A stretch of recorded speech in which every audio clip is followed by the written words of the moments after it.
April 1st, 2023. For most Americans, it was just another Saturday. But for Bud Light, it was the day everything changed. For more than 2 decades, Bud Light was America's top-selling beer before being dethroned by Modelo back in May. Now, this came after a boycott of Bud Light and its parent company, Anheuser-Busch, by some consumers. So it used to be like 5 years ago, the idea was you do your thing, we do our thing, we don't bother each other. That was called tolerance. You want to dress up like a woman? Fine. Now, the rules have changed completely. Worship me as I dress up like a woman, or I'll crush you. Everything, even beer cans, are celebrating and promoting transgenderism. Bud Light has just released a commemorative can celebrating a man who dresses up like a woman. His name is Dylan Mulvaney. That morning, a small video appeared on the Instagram feed of Dylan Mulvaney, a 26-year-old transgender influencer celebrating 365 days of girlhood. It was cheerful, harmless even. A brand partnership celebrating March Madness. She held up a can of Bud Light with her face printed on it and thanked the company for sending it. Within hours, the internet exploded. The post, barely 30 seconds long, ignited a firestorm that would spiral into the most expensive brand boycott in modern U.S. history. Thousands of loyal Bud Light drinkers flooded Twitter, Reddit, and TikTok, furious that a beer they'd grown up with, a brand once synonymous with American masculinity, tailgates, and blue-collar identity, had suddenly taken a political stand they didn't sign up for. By Monday morning, videos of customers pouring beer down drains, shooting cans in backyards, and returning unopened packs racked up tens of millions of views. Even Kid Rock, one of Bud Light's longtime celebrity supporters, uploaded a video showing himself destroying cases of Bud Light with an assault rifle. It went viral, amassing over 50 million views in 48 hours. The numbers behind the outrage were staggering. According to Nielsen IQ, Bud Light's U.S. retail sales plunged 26% in just 6 weeks, while its parent company, Anheuser-Busch InBev, saw its market value fall by over $1.4 billion in a single month. But this wasn't just a boycott, it was a cultural rebellion. Bud Light had spent decades building one of the most powerful brands in America.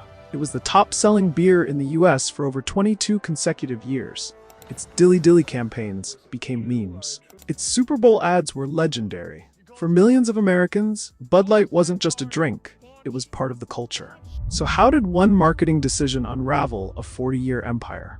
To answer that, we need to rewind.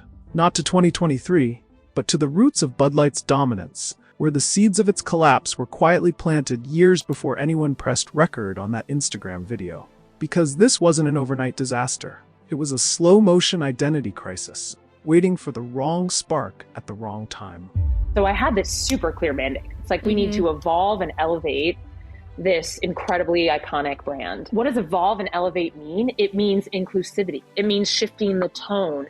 It means having a campaign that's truly inclusive and feels lighter and brighter and different and appeals to women and to men. And representation is at sort of the heart of evolution. You've got to see people who reflect you in the work. And we had this hangover. I mean, Bud Light had been kind of a brand of fratty, kind of out of touch humor. And it was really important that we had another approach. Out of touch, fratty and out of touch. Is there anyone more out of touch than that woman? April 2023. Just days after Dylan Mulvaney's post, the firestorm moved from social media to real life. Sales reps across the U.S. began sending frantic messages to Anheuser-Busch headquarters. Bars in the South were canceling Bud Light kegs. Distributors in rural America couldn't move product. Shelves that had once been fully stocked were suddenly collecting dust. Inside Bud Light's St. Louis headquarters, executives were in disbelief. They had spent years trying to make the brand feel modern, relevant, and connected to younger audiences. But now, that strategy had backfired spectacularly. One marketing executive reportedly said, quote, "It felt like a car crash we couldn't look away from." By the end of April, Bud Light sales were down 26% compared to the same week the previous year. By May, that number hit 30%. Rival brands like Coors Light and Miller Lite saw double-digit growth, capitalizing on Bud Light's sudden fall from grace. And the company's initial silence only made things worse. While social media was exploding with boycotts and memes, Anheuser-Busch's leadership hesitated, unsure how to respond without alienating either side of the political divide. When CEO Brendan Whitworth finally released a statement on April 14th, it said almost nothing, just that the company never intended to be part of a discussion that divides people. That vague message satisfied no one. To critics, it looked like a weak retreat. To supporters of Dylan Mulvaney, it felt like betrayal. Bud Light had now managed to anger both sides. Employees spoke anonymously to the Wall Street Journal, describing internal chaos and confusion about who had approved the influencer deal in the first place. By June, Bud Light was facing its worst sales collapse in brand history. And then came a new twist. Elon Musk, never one to stay silent on cultural controversies, chimed in, accusing Bud Light and other brands of turning woke for profit. That tweet alone drew over 100 million views. Reigniting the debate Bud Light was desperately trying to escape. But this wasn't just about one ad anymore. It was about something much deeper. A culture war colliding with corporate America. The fallout and the future. By the summer of 2023, the damage was no longer just cultural. It was financial. And it was brutal. For the first time in over 2 decades, Bud Light lost its title as America's best-selling beer. That crown went to Modelo Especial, a Mexican import owned, ironically, by the same parent company, Anheuser-Busch InBev. In July, Nielsen IQ reported Bud Light sales were still down 35% year-over-year. Distributors in Texas, Florida, and Tennessee, once Bud Light strongholds, described their warehouses as ghost towns. Bars quietly replaced Bud Light taps with Modelo, Coors, and even smaller craft options. For many, the decision wasn't political anymore. It was economic. Customers simply weren't ordering Bud Light. Inside the company, panic turned to finger-pointing. Alyssa Heinerscheid, Bud Light's VP of Marketing, who had championed the modernization campaign, took a leave of absence.